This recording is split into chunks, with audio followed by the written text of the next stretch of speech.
Hey, I'm Jesse Lancaster from Deep Creek Lures. And I'm Aiden Reed from Deep Creek Lures. Today we're going to talk about our day out on the water at the Tar River Reservoir in Rocky Mount, North Carolina. Today, we caught one on a jerk bait, and that's all we caught. I mean, it was a great day. We had fun. It was really cold. We had a cold front come through last night, so I mean, it won't gonna be the best in the world, but we still pulled through. Caught one. It was weird because like the cold front, you would have never thought one would have been up that shallow, but I mean, he was in like 6 inches of water. He was probably like 2 pounds. He wasn't in a lot of water at all. No, and it was a decent one too, wasn't it? Yeah, it was a decent fish. Yeah, but so I mean, it was a good day altogether. I mean, the Lord bless us with another great day out on the water. I mean, you can't complain. Fishing's better than work for sure. What do you guys say about our day? Today was not a good one for me. The last week or two has not really been that well for me. I've scoped plenty of fish. I just can't get them to commit. I can get plenty of fish to follow whatever I'm throwing, but as far as them eating it, any lake I've been to in the last 2 weeks, I just can't get it done. That sounds like to me you got a problem with scoping, huh? It's not a skill issue. No, out there on the Tar River Reservoir, I mean, it's fun to scope. I mean, it's not a bunch of fish in the 30-foot range like normal lakes would be. They're more of like in 10 to 15 foot of water. So I mean, scoping around here is not like top tier like it would be at Jordan Lake, Falls Lake, or Lake Norman, anywhere else really, because of like, I don't know what you would say, like the oxygen in the water so deep, it's weird. So I mean, really, the fish don't like to get that deep. But that's about our day today. Thing also we want to talk about today is our top baits for wintertime fishing. Me personally, I'll start off with just by saying everybody knows a crankbait, a flat-sided crankbait in the wintertime is total killer. Most time you would go with your crawfish colors, basically, and then really a jerk bait. Like anything that's slow or suspending really works really good. What is your top baits? And before I get into that, the difference that 2 to 3 weeks can make as far as pressure on fish is insane. I mean, just 3 weeks ago, I was throwing top water and catching 20 fish a day, and now you can't throw top water and have anything to look at it at all. But as far as my top baits, I'm definitely going to be talking about jigs, square bill crankbaits, shaky head, and jerk bait. I mean, all those baits are really good, but I mean, like, what color selection would you prefer? I'm more natural. I don't really go for more of the unnatural colors. I'm really big on matching hatches. Like, as far as if I see a bait ball full of shad, of course I'm going to throw something shad colored. Or even if I see something as far as perch running along, then I'm going to throw something perch related, or crawfish. I'm definitely going to throw something naturally crawfish related, like an orange, black, you know. Me, really, I just go with stuff, color-wise, I go with stuff like that I'm really confident in. I mean, anything that I'm confident in, I try to catch fish on it. Even though sometimes it might not work, I just do what I'm confident in. But really, another really good bait that is also good in the wintertime, or like maybe even late fall. It depends like where you live in the state of North Carolina, like literally anywhere. A buzz bait. A buzz bait can be really good depending on your water temperature. I mean, your water temperature may be anywhere from maybe like 53. What would you say? Like 53 degrees is the low for a buzz bait?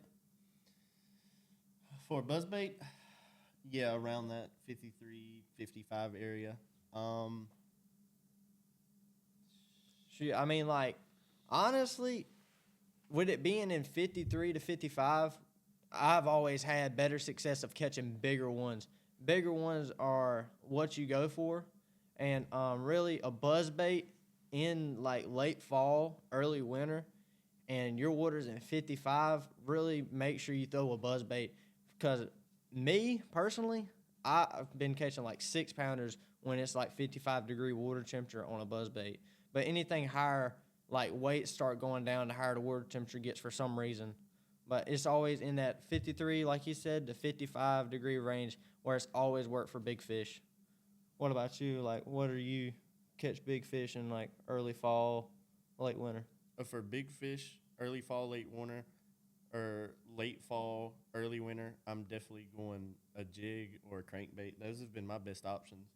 Especially deep diving crankbaits have been really good for me this year on just going out and catching fish in general. Any kind of fish, honestly, is eating on anything that is in that category. Well, honestly, what do you plan on doing like next year? I know you're going to college to fish at what college is it? The college I'm going to is Catawba Valley Community College up in Hickory, North Carolina. My next year's fishing schedule is going to be a lot more than it was this year. I'm really excited to go. I'm going to learn a whole lot of new things. I'm going to teach some things that I know or things that other people know I'm just a little bit more fluent with. I'm going to love to meet the new people that host these tournaments, and the people that I'm going to be fishing with is definitely going to be a lot of fun, and I'm going to get a lot of experience from it. Well, on that, what lakes are close to there? So, literally, Lake Hickory is about 15 minutes away. Lake Norman is 15 minutes the opposite way. So, I'm going to be fishing to the I wouldn't say best for me, honestly, but definitely some of the biggest and literally the biggest lake in North Carolina. I mean, my experience on Lake Norman has been actually kind of sucky. I mean, I've never done good. It's just because I've always stayed to what I know. I've always stayed towards the bank at Lake Norman. I mean, I probably need to get out in the middle, what you say? Because, I mean, that's probably where all the bigger spots are. My experience from Lake Norman came from people that fish it literally every day. So from me getting advice from them of what to throw, what not to throw has really been big for me. Especially before the tournaments, I'll have people that'll say, like, oh, I've been fishing here the last week or two. Or I even know people that live there, and they'll tell me what has been hitting all year round. So there's not really a time where I'll go to Lake Norman and not catch fish because I'm pretty much always updated with what the fish are eating on. And ain't Lake Norman one of those lakes where they like to bite top water all year round? Pretty much. 2 weeks ago, like I said, 3 weeks ago, it's literally pretty much freezing outside, and the shad are swimming in balls of hundreds, dude. And if you can go into a cove and push those fish back, like just from the vibration of the boat idling, and you push them back, they'll just start hitting top water like crazy. You'll catch fish all day long. My experience on like balls of bait and like when it gets cold is always random hot water discharges down there. Like always the water's in the 75-degree water temperature all year round, really. And so and it's always like a bunch of water rolling through there. And so I've always like thrown umbrella rigs. I never tried top water around there. You think it'll be good? That's something you were talking to me about before with confidence in umbrella rigs. I'm not really confident in them. I've thrown them. I can't catch fish with them at Lake Norman like you can. Top water is definitely something that I feel like everybody should try at Lake Norman any time of the year. 30 degrees, 40, 50, 60, 70, 80, 100-degree weather. Top water baits on Norman are definitely going to catch fish.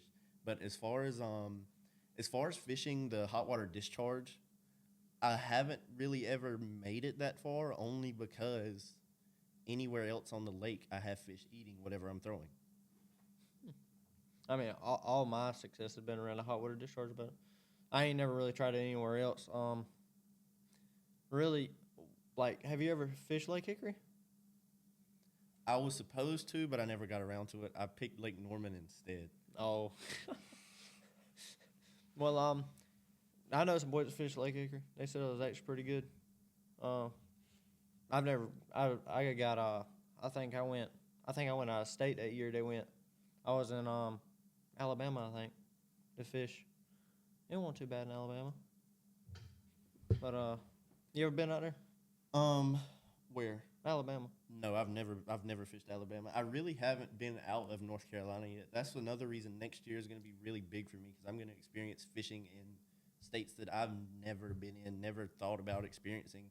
I feel like college fishing is going to bring me up to a whole completely different level than I am now. Well, I mean, every year we always go out of state. Past 3 years, I believe, we've been going and fishing to Bassmaster High School Opens. This year, I believe we're going to Harris Chain. Where else? I think it's Harris Chain, Lewis Smith, and Alabama. And then it's Lake Tencooler that I didn't want to drive all the way to Oklahoma.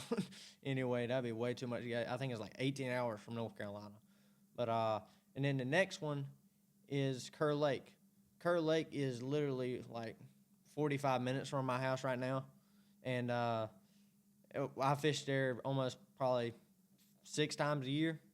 So, I mean, I probably need to get out there a little bit more to practice. But that's probably one of the best places that we can maybe get a win. It would probably be Kerr Lake, so we get to national championship. Because last year, national championship won't even end up. We were never nowhere close to getting to the national championship because of always how the tournament set up. We would always catch them in practice and never really catch them in the tournament because we don't burn all our spots up just because of confidence. But what do you think about a glide bait on Norman? A glide bait is something I really haven't got a lot of experience with. One, because the reel that I bought specifically to throw a glide bait blew up like 5 cast in because the glide bait I was using, I guess, was extremely heavy. But I've watched YouTube videos, Instagram reels, TikToks of people throwing glides all day long on Norman and catching massive fish, or even if not catching massive fish, catching fish all day long. So it's definitely something that I want to get into. And not just on Lake Norman. Everywhere I go, I want to be confident in a glide bait, and that's one thing that everybody that throws a glide bait should definitely do. You have to be confident in throwing the glide bait. Well, yeah. I mean, confidence is really key for a glide bait. A bunch of it is actually color. Color really matters, I think. I mean, I always go with the same glide bait every time. I don't care where I go. I always fish the same glide bait. I always fish Spro Chad in the green gizzard color because, I mean, it's really, that glide bait is almost translucent all the way through. It's basically like clear glide bait, and it's always good. It's got that great moving action of when you, hit it. Normally, a bunch of people, the one mistake I see people do with a glide bait is probably, twist their rod tip. I mean, yeah. It's all about the reel. Yeah. Always about the reel. And also, like you said, you have problems with your reel. And I've been using the Ardent reel. That's I think it's 7.5 to 1. But I mean, I think the Chad is a lot lighter than a bunch of other glide baits. Most people may differ with me on that because of there's plenty of glide baits on the market, and the Chad is the one I always use. But the reel is the Ardent 7.5 to 1. Normally, also it's always the rod I use too. I use a 7.3 heavy, which has got that good action and it's got the rod tip on it because I don't want a rod that's too stiff for my glide bait. I want something that kind of give it a little bit of flex to give it a little bit more extra movement. And then also another thing on the glide bait is when you hit it, I want my glide bait to almost spin around. And me personally, I've caught 5, 6.5 pounders this year on it. Bunches of 3s, and I think I caught 2 or 3 4-pounders this year on it. And it's always in a different tournament. I've never caught them in the same tournament for some reason.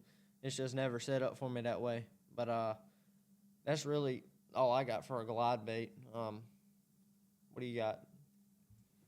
Like I said, I didn't get much experience with a glide bait because I wasn't able to throw one very long. And by the time my almost $300 reel blew up, I didn't want to blow any of my cheaper reels up. so I'm not familiar with any colors or a lot of different brands that make them. But Deep Creek Lures, they started buying Glide blanks and painting them.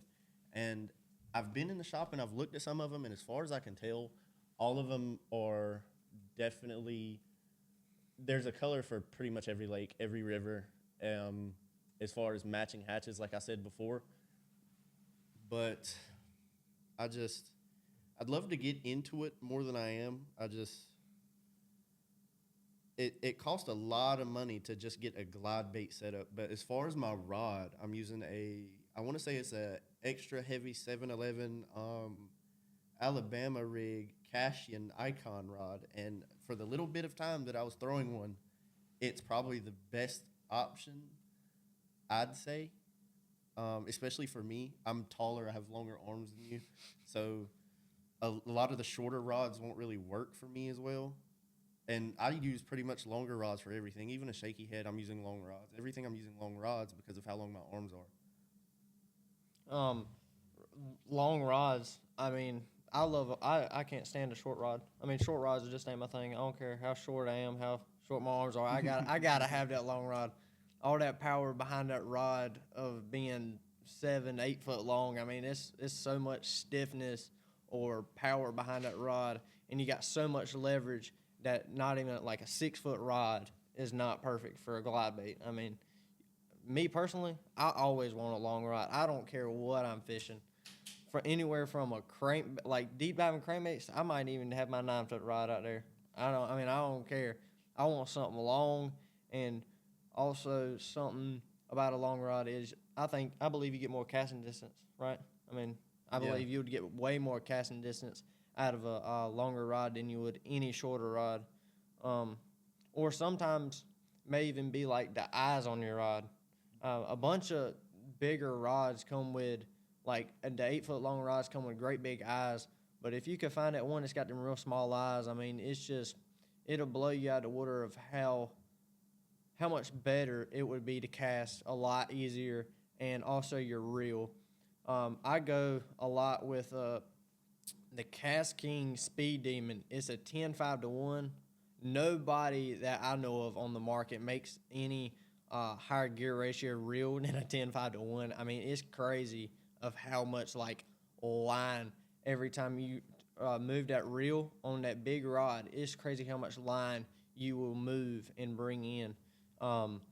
That's one of my setups that I love the most. Would probably be, I'd say, an 8 foot rod with a 10-5-1 Speed Demon with about 80-pound braid, a 1 ounce weight, a 5/0 flipping hook, and a Deep Creek Lures Wise Whacker.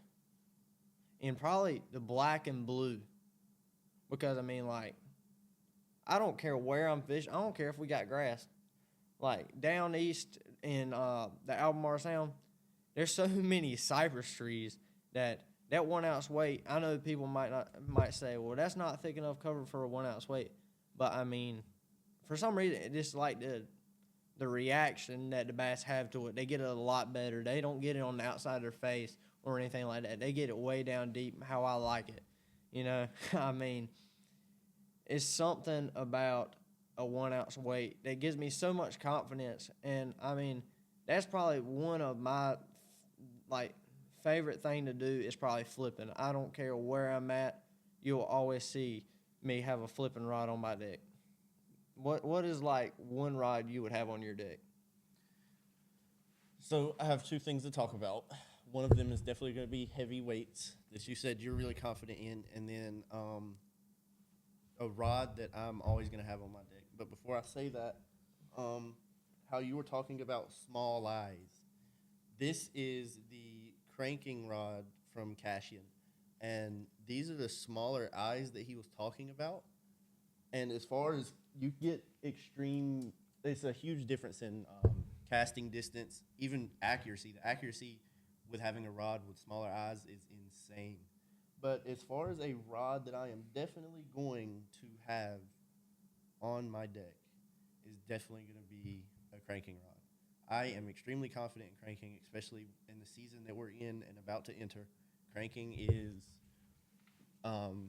is something I'm really starting to understand a whole lot more.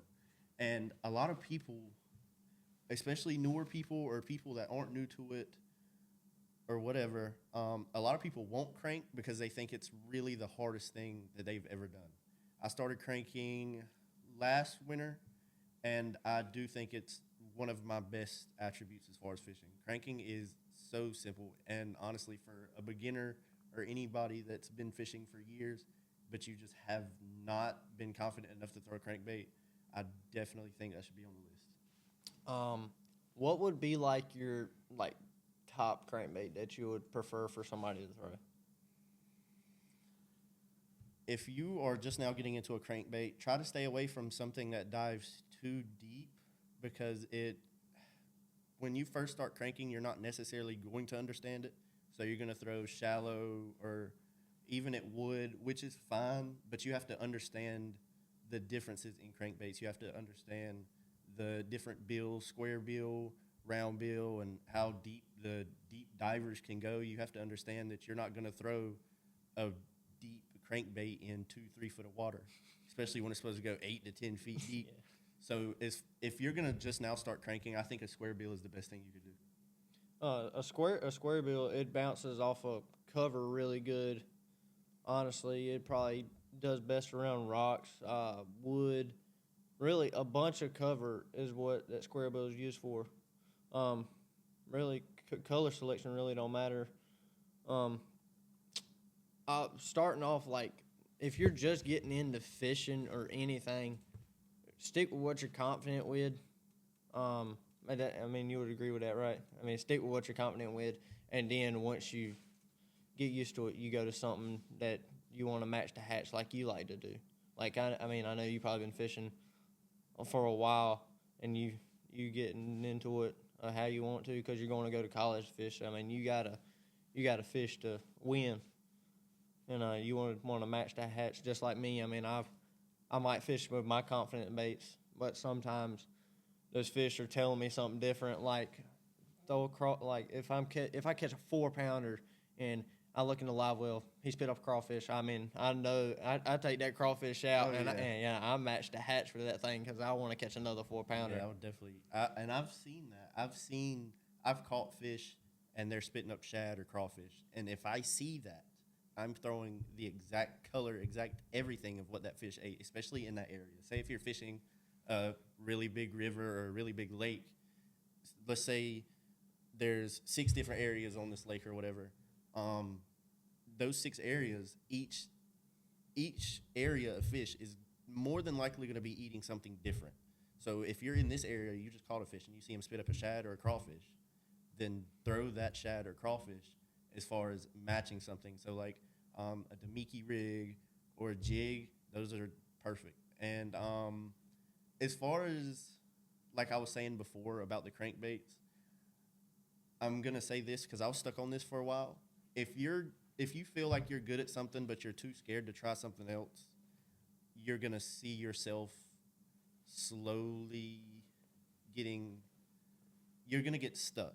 So if you feel confident in something but you want to try something new and you're scared to do it, try it. That's how, like I said, I was stuck for a while doing the same thing because I was too scared to try something else.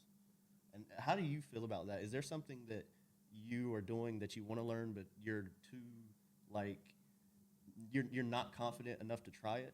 I mean, my one thing that I have like the struggle with the confidence in would be probably a Damiki rig because I mean you're sitting there on your forward facing sonar or live scope and you're going around and you have to find a school of fish. I mean that takes too much time for me. And that Damiki rig, I don't know if he's gonna look at it or not, and that's something I would have to grow in and try to feel more confident in because that's one bait that I just don't know about. I mean, I'd rather run the bank like I was born to do. I mean, I'm born to run the bank. Every fisherman wants to fish the bank because that's cover that they do see. But when you get out there in that 40 foot of water or however deep you are, and you'll be crazy. It would be crazy of how big the fish are out there. I mean, you might catch a big largemouth up shallow, and you go out there on your live scope. like Josh Jones. I mean, Josh Jones goes out there with his live scope and finds the big fish out there in 40 foot of water, throws his bait out there and catches a 14-pounder. You never know if that's going to be the fish on your live scope, and you have to get that confidence in that Namiki rig to throw it down there on that fish on that live scope and catch them, and it might be your PB. I mean, my PB come off the bank. I mean, it was an 8.25 off of a cypress tree. So I mean, that'd probably be something I have to have confidence in to fish. Something that I also have another problem is like top waters. I know I love throwing a top water, but I mean it's the one thing I got the most confidence in as a top water would be a frog. I mean, everybody knows a frog and the explosion on a frog and you setting the hook is probably one of the best things you will ever have fishing.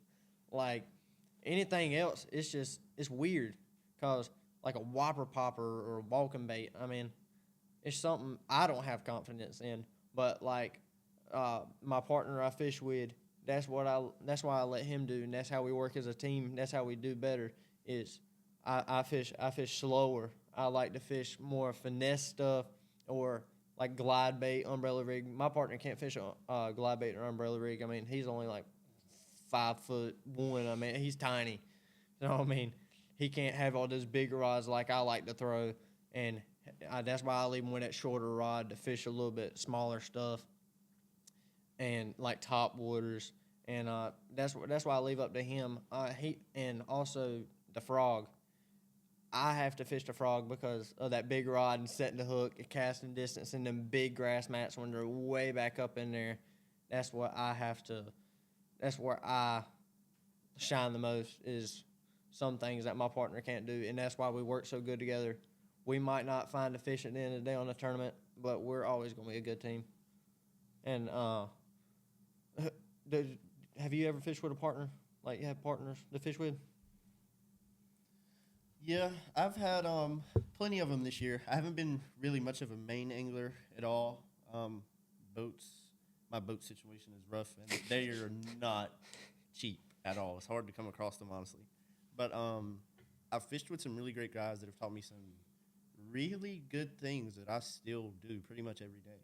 But I've fished more river tournaments than lake tournaments this year, and I mean, even just shaky head alone, somebody taught me shaky head. Or I want to say it was earlier this year, actually, and it's something that it's gonna be on my deck. It might not be the first thing that I use when I go out for a practice day or a play day or a tournament day, but it's gonna be there for when I need it.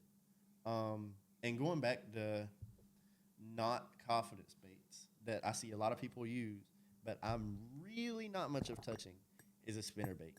A spinner bait is something, I mean, even Jesse told me to throw one today, and I was like, I'm not really, I don't feel like it. Like, I don't think it's good for me. And I'm not really sure what it is. I haven't really tried it, so I'm not going to say I haven't caught fish on it, but I just think it's something that I really got to get into it because, I mean, everybody that I've ever fished with, even all the mains that I've fished with this year, at every single tournament, I've seen them throw a spinner bait. I mean, it'll be 11 out of 10 conditions for a spinner bait, and I won't touch it. I'll do anything else but throw a spinner bait. A spinner bait, I mean, honestly, is like you said, confidence is all about a spinner bait. I mean, the 11 out of 10 day, like, it's the best day to throw a spinner bait. I mean, the wind be blowing, it'll be cloudy, it'll be fall. A bunch of people I see that mess up with spinner baits, even if they do throw one, will be their blade selection. I mean, blade selection is almost everything. Like, I won't say it's, I mean, it might be everything. It might be key in some tournaments, but I'm not an expert on it at all. I mean, I could throw it and catch, a keeper or a limit, but, I mean, I won't catch an absolute giant on it. I mean, it's something that I have had a problem with, like chatterbaits. I've never caught big fish on. Spinnerbaits I've never caught big fish on. And that's also one thing about my partner. That's what he throws. I ain't got much confidence in a chatterbait or a spinnerbait, but I do throw them. And if I have to fish them, I'll fish them. But like you said, I mean, you don't like fishing them, so I mean, you probably go to the next best thing. Like, what is the next best thing? The next best thing for me, if I'm not gonna throw a spinnerbait, because I'm probably not gonna throw a spinnerbait, my substitute for those 11 out of 10 spinnerbait days, it's probably going to be a underspin. Um, it's probably going to be a underspin swim bait or a shallower crankbait, square bill crankbait. But like he was talking about the blades, it's not something I'm really sure about either. I know one's for vibration and one is for being flashy, and they're gold and silver. There's all kinds of different blades you can get. I mean, even custom companies that do custom spinner baits, they'll do blades that they're kind of like beat in. They look a little weird to me. I can't remember what they're called, but there's so many different blades that you can get. And like he was talking about blade selection, I wouldn't know the first thing about it. That's another reason I don't throw spinner baits, because I don't know what to use when it needs to be used. Another thing about the spinnerbait, I mean, there's so much talk about a spinnerbait. I mean, there's so many ways you could break it down and this and that. Everybody tells me trailer hook, but that's one thing I don't believe in. Like, people tell me trailer hook on a chatterbait. I don't do a trailer hook on a chatterbait because, I mean, most of the time when I'm throwing a chatterbait, I'm throwing it in the grass. Or I'm skipping docks, and I don't want to get it hung on a post way up under a dock. I'd rather have that chance of having that one hook. Buzz bait. People tell me to put them on buzz baits. I don't do it. Trailer hook in general, I just don't do trailer hook. Do you use trailer hooks? Um, Again, I don't really use spinner baits or chatter baits much at all, but I feel like I don't think I'd ever put a trailer hook on a chatter bait. I don't think it really fits for that. There's a lot of better fitting things. Like, makes them more weedless, really, right? I mean, yeah, I mean, the more hooks you have on a bait, the more chance you got getting hung on something. So, I mean, like, that's like a jig. A jig is like one of the most weedless things there is, like, bait wise, because it's only gonna be one hook. And so, I mean, take it away. Okay, cool. And as far as a chatterbait, that's kind of the whole point. It's meant to be weedless. But I do feel like in certain conditions, because I have been thinking about throwing spinner baits, that I would definitely put a trailer hook on. Now, I can say that I've thrown some in the past, and I would much rather put a soft trailer on the back, like some kind of smaller looking bait fish imitation of some sort, something more natural. I'm not going to go really unnatural as much with a spinner bait, because if I'm throwing a spinner bait at all, which, like I said, I pretty much never do, it's going to be because I see other bait fish. And as far as bait fish, what I've been seeing lately is I can see a lot of bait fish on the top of the water, literally skimming the top of the water. And I mean, they're small. They're like fingernail sized. And what I've learned, I mean, just on Lake Norman alone, so I would have thought that pretty much all bait fish are either silver or some kind of color like that. But if you see them skimming at the top of the water, and this is what I found out, and it made a huge difference for me just that day. So I was pretty much throwing like gizzard shad imitation things, like silver, blueback, whatever. But I realized that the bait fish that they were eating on were brown. So I went with more brown things or like bluegill color things, and it seemed to be doing a whole lot better for me.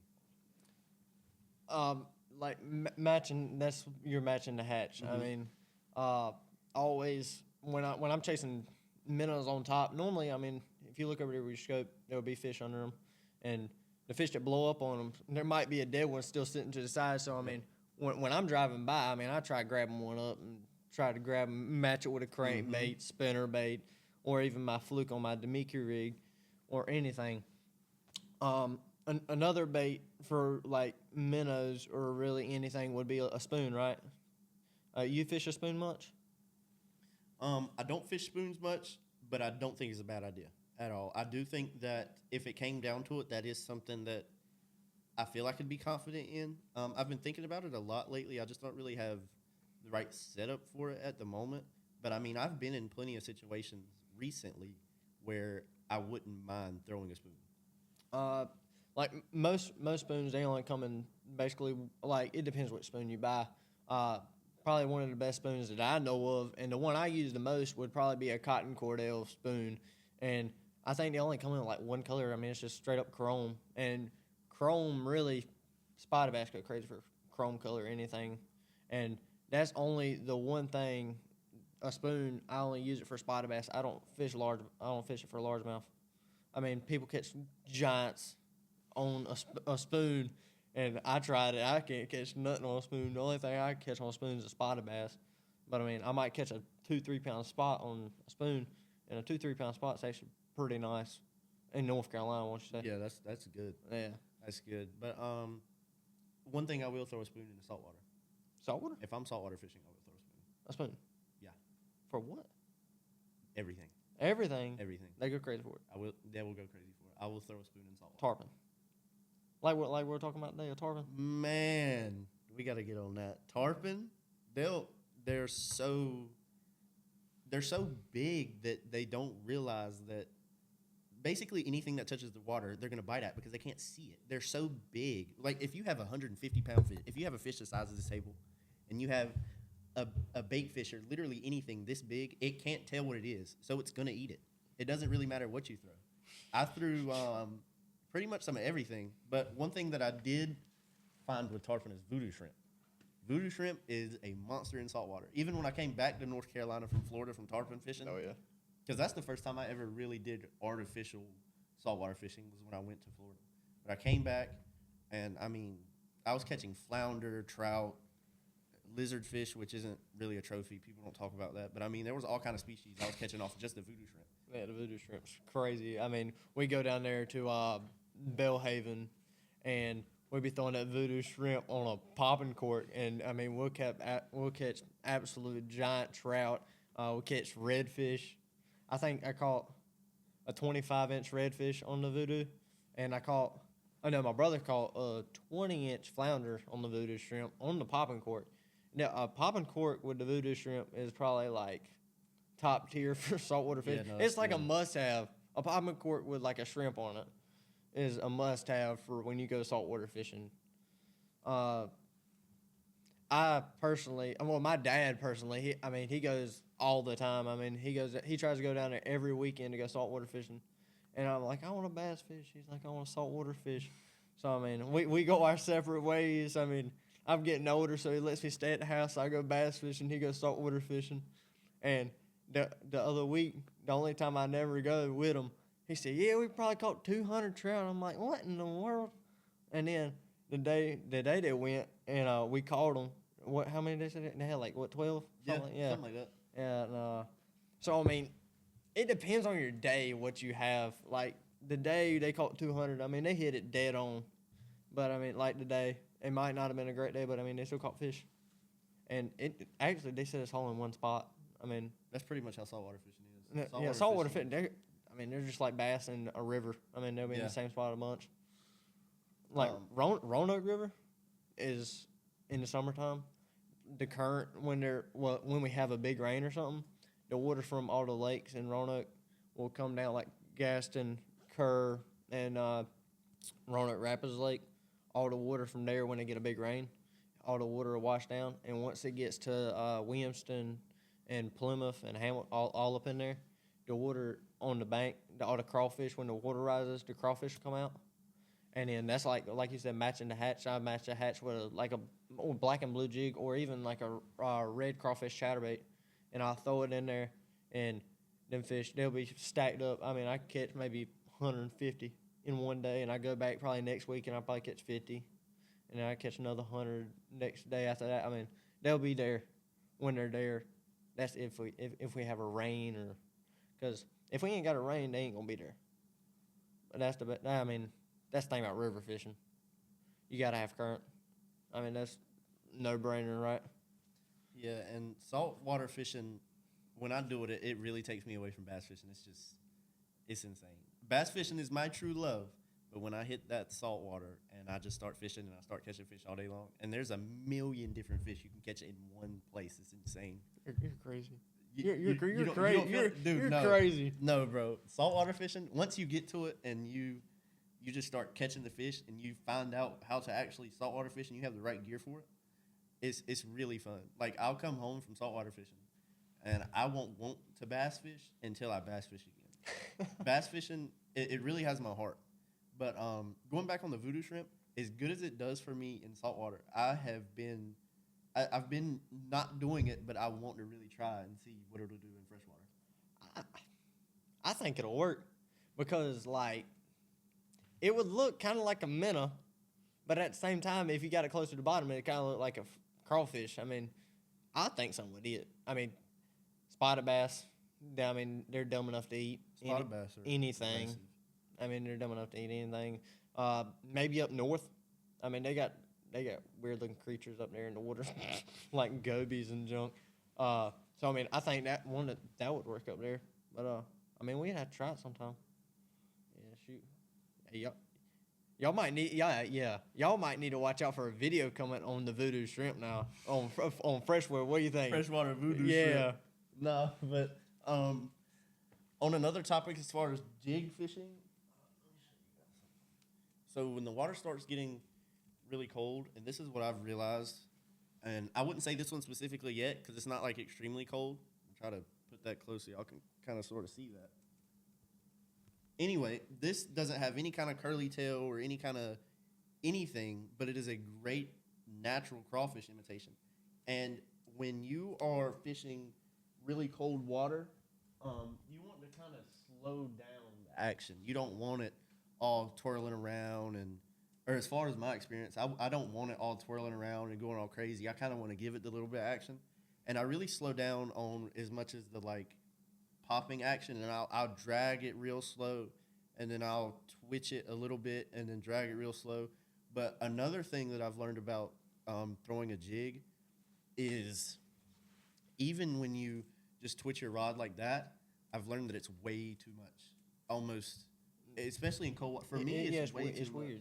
It's weird because, like, you'll barely move your rod tip, and then, I mean, it'll move that. I mean, it'll move like 3 foot in just like a little rod movement. Yep. And where I found that out was when I first started live scoping, which was literally like 2 or 3 months ago.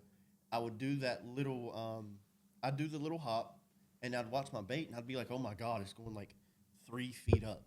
And it would kept going 3 feet up. And I was like, that looks nothing like a crawfish because crawfish don't do that. They'll more slide or like come a few inches, maybe even a foot off the ground and slide and slide.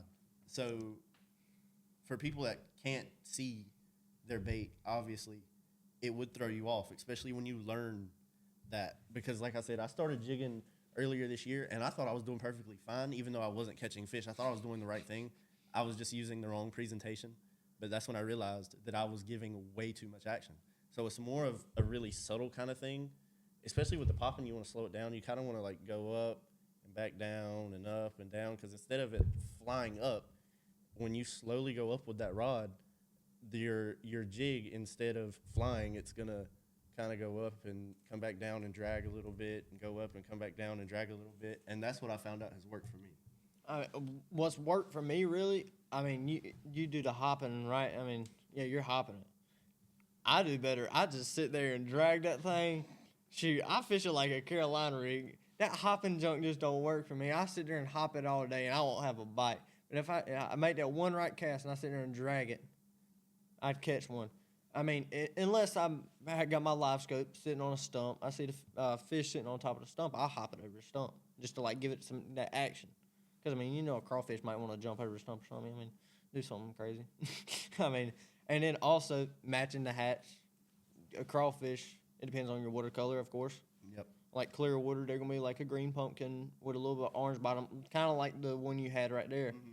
But, I mean, the colder the water gets, the muddier the water gets, the brighter orange, I believe, they get. I mean, I think that's scientifically proven or something like that. I mean, it's really, the colder the water and the muddier the water, the oranger and blacker they'll get, even though a bunch of people will, like my granddad is a diehard of a red shad color. I mean, it'll be black and red all year round, and he'll fish it and fish it and fish it, and he'll catch 4 and 5 pounders left and right. I mean, he'll catch them really good, and I mean I believe that's it for today. y'all, thanks for watching, and stay tuned for the next episode.